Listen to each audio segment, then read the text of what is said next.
مرحبا، كيفكم؟ طمنوني عنكم، ان شاء الله يا رب تكونوا بالف خير. ورجعت لكم بفيديو جديد لليوم وان شاء الله هيك رمضان ينعاد علينا، ينعاد عليكم بالصحه والعافيه يا رب. بعرف انا ما نزلت وصفات، بس ان شاء الله رح اعمل لكم وصفات كتير جديده.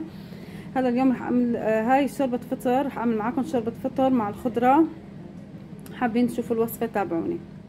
وهون ورجعت لكم رح اعمل معاكم شوربه فطر بس بالخضره هاي المره. هون شوحت عندي زي ما حكيت لكم باول فيديو، رح اعمل معاكم شوربه الفطر.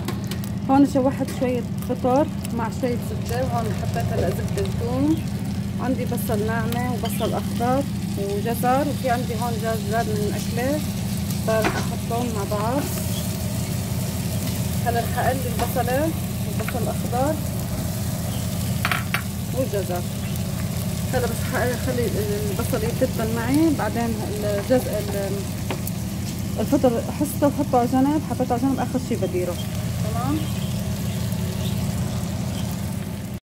هلا هون بعد ما قليت الفطر والبصل حطيت حليب وحطيت شويه طحين وحطيت ملح وفلفل اسود وزنجبيل، طبعا اختياري، وكريمه. هلا اخر شي بحط الدجاج والفطر.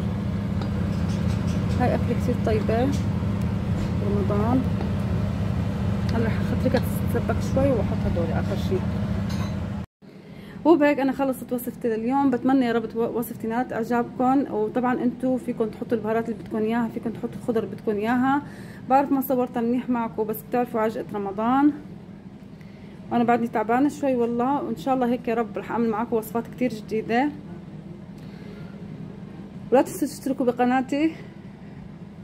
ووصفتي ان شاء الله يا رب عجبتكم، وان شاء الله ينعاد عليكم بالصحه والعافيه.